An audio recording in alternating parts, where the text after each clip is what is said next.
I told you, I am a god, Sun shouted, causing Ray to nearly faint. You are a ghoul, a creature that hides inside a dead human body. It is why I did not sense you being a creature before, but could smell the rot, Nick stated. Sun looked pissed off that Nick wasn't moved to fear by his revival, but something made Nick's face pale. It was a fearful, stressed expression I've never seen from him before. The dark, curled-up creature we assumed to be dead moved slightly. It caused Nick's hand to grasp his sword hilt, but didn't draw it. The orchestra was rattling so hard it was as if it was trying to get free of the scabbard to get away. Nick's attention was not on Sun, but rather the creature behind him. I got Ray to stand up and stay behind me. Her knee's too weak to move much. I can feel your magic level. It's so weak. What are you and a human going to do? I was about as strong as you before, but over the year I devoured 10 virgins. Do you know what happens to creatures when they eat a virgin? They become 1,000 times more powerful. Sun was cackling at his terrible past deeds, arms wide as if he expected praise. Ray was nearly sick. She thought something had happened to those 10, but never wanted to believe they all were dead. Until hearing those words, she still had hope. That very small hint of hope was just crushed by a man she had trusted at some point. We need to get out of here. All of us. Sun, stop talking, Nick said in a grave tone, his face matching his shirt. I backed up, not knowing what was freaking Nicky out so much, but if he was trying to warn Sun, it meant it wasn't the ghoul he was worried about. Oh, are you afraid of my power? Sun shouted with a cackling laugh. We need to leave without him, Nick said, finally dismissing the man. Leave. You cannot do anything I do not tell you. I've said again and again, I am a god. Sun was throwing a fit. He stomped his foot hard on the stone steps just as the dark creature behind him did something it should not have been able to. It woke up, the huge body straightening up, nearly reaching the ceiling. The wings tried to extend but didn't have enough space to do so. The countless shiny black tendrils started moving, coming from under a half-broken skull of some sort of predator that acted as a face for the creature. Taking one step forwards, the body started to shift to fit the dimensions of the church better, each foot arched and tipped with deadly claws, a sheet of tattered cloth around the creature's waist acting like the only clothing. As it started to walk down the steps, Sun backed away, terrified that the creature he was positive had been dead was now moving. The creature stopped halfway down the steps, at least 7 feet tall instead of the height it was before. Oh, so you're a god? Then what am I? The creature asked as his voice came from somewhere under the skull. Why, you're nothing. Just a dead thing I found as a prop. I can't sense anything from you, proving how weak you are, Sun replied, shaking and frantic. It's the opposite, Nick corrected, and all attention was on him. Why don't you share with the rest of the class? The dark creature said to Nick in an amused tone. There are creatures so powerful they're called forces of nature. They need to hide their magic completely or else others would go mad by sensing the faintest hint of the power they hold, Nick said in a normal tone, with a hint of fear. This was bad. Very, very bad. No wonder why Nicky wanted to get out of here. Now it was too late and we were facing a god. A real one, not some self-proclaimed one, or a set of creatures that protected a town in exchange for a sacrifice. A god so strong it made a magic weapon try and grow legs to run away. Sun, unable to accept all his efforts were going to go to waste, shook his head. Those are just myths. There aren't any. He was cut off as a flood of dark energy so powerful even humans like myself and Ray felt it. We were forced to our knees from the sudden onslaught of the power the creature let slip. My chest constricted, making it feel like it became a black hole. Every cell in my body was screaming to run, but I was unable to move. The air became too thick to breathe and all the color faded from the world.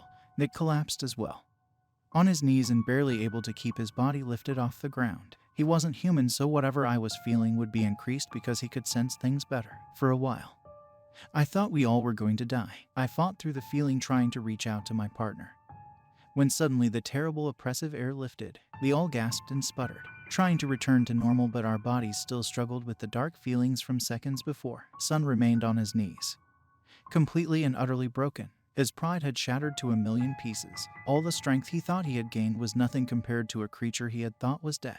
I focused on Ray because she was the one closest to me. Keeping my mind on one task caused me to recover first. I got her standing and then got Nick to his knees, his eyes unfocused and head in his hand, unable to keep it raised. A laugh behind us caused me to turn and face the monster that could easily kill us without doing anything. He spread his dark arms out to his side while cackling. It is not often I arrive in the middle of something so interesting after I wake up. I was used as a prop. How amusing. It appears I ruined this little creature's plans. So, now what shall you three do? I wish to be amused further. As I was waking, I thought I heard this little creature wanting to use someone's body. That is always a fun activity. Who would like to go first? Or shall we all amuse each other together? The creature was taking small steps forwards. My stomach dropped and my head started to swim. I needed to think of a way out of this. My hand was shaking too much to even grip my gun. So shooting was out of the question. If we ran, we would die. The orchestra was useless, and until I could get my hands steady.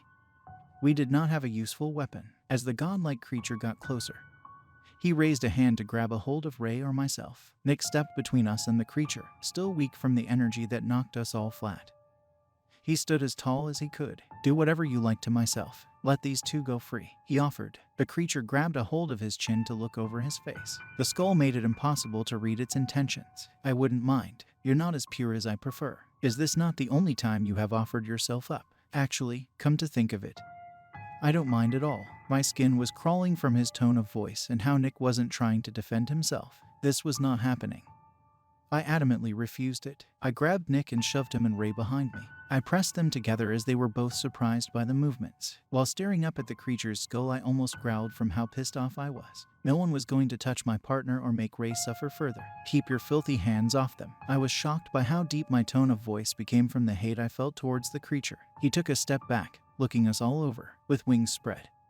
I felt the same dark, heavy air trying to press us all back down. A faint rumbling came as the world under our feet grew unsteady. And how are you going to stop me, human? I am the First Necromancer, the beloved of the original king. I have lived through and destroyed countless worlds. I hold more power than anything in your entire galaxy. There is nothing you can. As it was speaking and boasting, I noticed something. The skull was moving as the tendrils rippled as if the skull was sitting on top of them, instead of attached to them. I don't know what possessed me in the moment. Instead of being rightfully too terrified to move, I reached up and yanked the skull off the creature's head. The world returned to normal. No more shaking, no more rumbling. The creature faltered, wings slightly dipping down with his arms. Under the skull was a black void where the tendrils came from. A very small sound came from the monster we faced. It made a weak grab for the skull and I kept it out of arm's reach. Another weak grab came and I easily moved it out of the way. Come on, it's really old. Let me, just, in a completely different tone. The monster kept making poor grabs for the skull while speaking in fragmented sentences. From all the movement, a piece of the skull broke off, causing him to let out a gasp and freeze. By sheer luck I had the upper hand. Come on man, that's my favorite one. You're getting your gross finger oils all over it. He made no move to grab for it, fearing I would break off another piece if I moved. I pressed a finger down on the already cracked edge of the eye socket and another part cracked off. The creature let out a sigh and started to pace. Okay, what do you want? He asked, still pacing like a wild animal. I want you to not hurt anyone to start, I said in a huff. No can do, buckaroo. You suck at dealing with creatures. You can't do a broad deal like that. It's literally in my nature to hurt others. If I don't hurt others, I die. And wouldn't killing myself be hurting someone? He explained and really sounded more normal than the other menacing tone he used before. All right. I don't want you hurting or touching any of us or seeking revenge on people we care about, I said quickly, thinking that was more reasonable. PFT, revenge is boring. Watching others do all these complicated plans isn't. But doing it myself? Nah man, I can't be asked. But I am pretty messed up from living for so long. I need someone to fuck around with. How about I take that guy and call it a day? The creature offered, pointing to Sun. The ghoul didn't react. He was too far gone to be aware of our conversation. As much as I hated the man, I didn't want to be the reason why this creature got a hold of him for who knows what. Sensing my hesitation, the creature went on. Listen, my guy, if I don't have a pet project, I go crazy and end the world before skipping to the next one. If you break my fav skull, I'll definitely go crazy and end your world. You don't really have much of a choice here, at least with this. I'll stay out of your hair. Oh, what age is this world in? Do you guys have video games yet? I stood stunned listening to him. Different worlds. Was I hearing that right? I thought he was just over-exaggerating when he was listing off his impressive titles before I snatched the skull. Somehow, I didn't think he was lying and needed to deal with the idea there were different dimensions in the future. Right then I simply couldn't handle it. I hated the idea of handing over anything to this creature. But in order to save us, sacrifices needed to be made. I handed back the skull after being promised no harm would come to us. The creature was relieved to get it back without any more missing pieces. He collected Sun, who was unaware of his terrible unknown fate, before the monster disappeared from sight. He commented he would be staying in our world for at least 10 years but would not see us again unless something interesting happened. Somehow, with a lot of luck, we had managed to survive. The moment the creature was gone, Nick's hidden phone started to ring. They were already sending out agents due to the massive power source that was felt. Nick was having a hard time speaking to report in. So I took over the call with Abarash. I helped Ray outside, who then went to her community to try to calm them down and explain what they also felt coming from the church. Abarash freaked out after I described the creature we came across. She let slip the creature's name was Fee, and that we should not be alive. They were still sending in people to take care of the cult and deal with the aftermath of the entire event. After the phone call, I went looking for Nick, who had disappeared while I wasn't watching. I found him coming down the road and away from everyone else. He was holding a shirt and pants, which I gratefully accepted. After returning his cell phone, I got changed in the middle of the road. I didn't care if anyone saw me in my boxers, and I couldn't be in that dress a second longer. I explained to him about the agents arriving. Our conversation felt distant. What Fee said in the church was bothering me so much I needed to air it out. Nikki, about what that creature said about you. Are you alright? Did something happen to you? I mean, you don't need to tell me, but I'm just a bit worried, I guess, I said awkwardly. Nick stiffened at the question. His expression was blank, but his eyes avoided mine. I never should have asked, and guilt twisted my stomach. After what happened to my other partner, I was unable to handle it. For a few years I became unresponsive. I lost my memories of her as well. Her name and face were lost, but I remember what kind of person she was. At that time, I was told the doctor handling my case attempted. He stopped mid-sentence as if he was focused on remembering something. I hated myself for asking and bringing up such a memory, and was about to tell him he didn't need to keep going when he shook his head. As far as I am aware, it did not get very far before he was discovered. I do not remember anything about the event. He died shortly after, and aside from some creatures seeing my body as slightly impure, no harm came from it. It's fine. No harm came of it. If that doctor wasn't dead, I would find the bastard and kill them myself. I needed to bite down on my lip to keep from swearing. This wasn't fair. Nikki had already gone through enough to have something like this get piled on top of that. None of this is fine, Nikki. You can't just. You need to respect yourself more. I told you before that I would rather go down fighting than you give up a part of yourself. You need to stop letting people just use you. In the moment, I was so disgusted with all the people who harmed my partner. I was not aware I was yelling at him, and not them. I was venting at the worst time into the person who shouldn't have someone shouting at them. It's what I was made for. My eyes shot up to his face trying to read it. I never wanted to hear those words come from his mouth. Nick shouldn't think that. He should see himself as a person and not a tool for people to take from. Instead of telling him all that, I said the worst thing I could. Is that why you offered a piece of yourself to change my body? Because it doesn't matter and anyone should just take what they want. He took a step back. A hurt expression flickered over his face before he put up a wall, one so thick even I couldn't see past it. After everything, I could no longer read his expression or his tone of voice. Cars started to drive down the dirt road, kicking up dust. I need to make my report, he said in such an emotionless voice that it hurt. I sputtered, trying to stop him. But Nick swiftly turned on his heels to go towards the arriving agents. As the scene started to become more chaotic with people arriving, I sat alone, rightfully hating myself. It was an hour later when Ray found me in a wooden chair outside. It looked like you were bullying your partner, she said after a long silence between us. I'm a complete asshole, I said, feeling like I wanted to cry. I don't know about that, but whatever happened, I'm sure you can apologize to him, but you should do it soon. Emotional wounds are like physical ones. If you let them sit, they can fester and rot. She was surprisingly insightful, putting my problems aside. We looked at the agents questioning the community and searching the church. Without the abusive leader, I didn't know what was going to happen to them. I asked Ray, who thought about it for a while. I believe my God sends us tests. Son failed his after thinking he was the same as God himself. Some members may leave, while others may stay, no matter what. I think God points us in the direction where we'll be happy in life. We just need to listen and accept his guidance. If everyone leaves, it just means they'll be happier somewhere else, Ray said, very hopeful for the future. I would like to think that too, I said with a small smile. I didn't believe in whatever God she did, but wanted her and her family to be happy no matter where they went. Soon, I found out Nick and I were being sent home. The car and our personal belongings returned to us. I now needed to suffer through the long and very uncomfortable ride back with my still very upset partner. I was given the keys and Nick didn't respond when I offered to drive.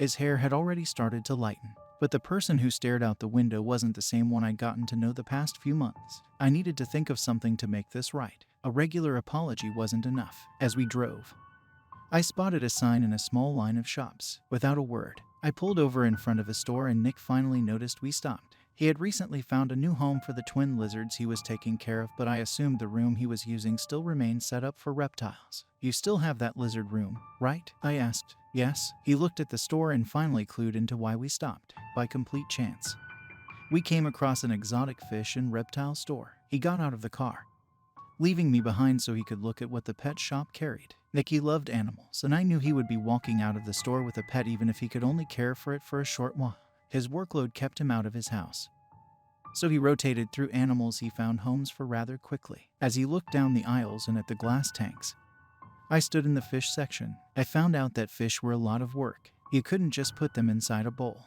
They needed heaters and filters with water changes. As the employee spoke with me as something to do, Nick picked something out to buy. He soon appeared with 2 boxes in hand, looking much better than before. As we left for the car, I gathered up the courage to finally apologize to him. I'm sorry for what I said before, I said, waiting by the driver's side door. I know. The short reply showed he was still upset. He had every right to be. Setting both boxes on the roof of the car, he walked over to stand beside me. I honestly would rather die than you going through an experience like that, I admitted. He paused with one box open slightly. Finally, he looked at me with a more forgiving face than I deserved. And I would rather do anything to keep you alive, so it appears we're at a stalemate.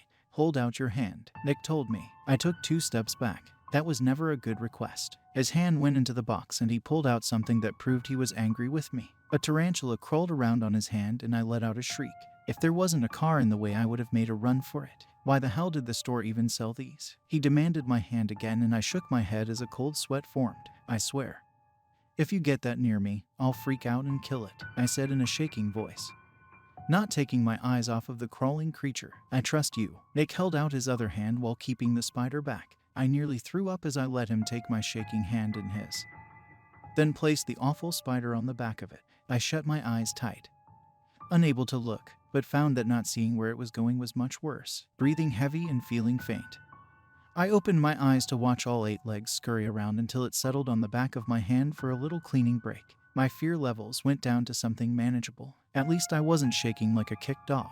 When the spider started to move again, I tensed up and Nick quickly scooped it back into the box it came in. I took my hand back, feeling itchy, and rubbed at it. I forced him to drive the rest of the way back, my feet up on my seat, expecting to see one of the bastards crawling around after they escaped from the box. That never happened, but it was entirely possible in my fear-stricken mind.